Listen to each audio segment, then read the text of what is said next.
মৌলা আমার কাছে নামাজ নাই। আল্লাহ বলে কি আছে? আমি বললাম সিনেমা আছে। আমি কি সিনেমা দেখলে রাজি হই? আমি বললাম না। কে রাজি হয়? আমি বললাম ইবলিস রাজি হয়। মৌলা আমার রাতে কোনো সিজদা নাই। আল্লাহ বলে কি আছে?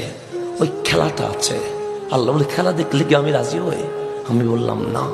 কে রাজি হয়? আমি বললাম ইবলিস রাজি হয়। মৌলা আমার কাছে কোরআন তেলাওয়াত নাই। আল্লাহ বলে কি আছে? অশ্লীল ভিডিও দেখেছি, এগুলো আছে। আল্লাহ বলে অশ্লীল ভিডিও দেখলে আমি রাজি হই? আমি বললাম না। কে রাজি হয়? আমি বললাম ইবলিস রাজি হয়। আমি ডাক দিয়ে বললাম মৌলা আমার কাছে জেনা, বেবিচার, ইফটিজিং, মাদক আছে। আল্লাহ বলে এগুলো করলে কি আমি রাজি হই? আমি বললাম না। রাজি হয় কে? ইবলিসে।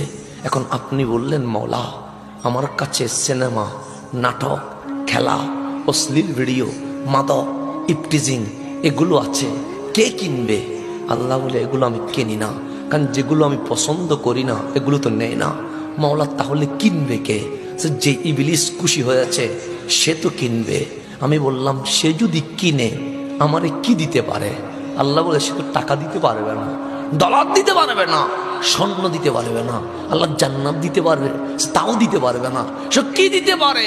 সে ইবলিস নিজে জাহান্নামে যাবে, আর যারা ইবলিসের পথে চলেছে ইবলিস তাদেরকে কিনে তাদেরকে জাহান্নামের ভেতরে নিয়ে যাবে। আপনি চান জাহান্নামে যেতে?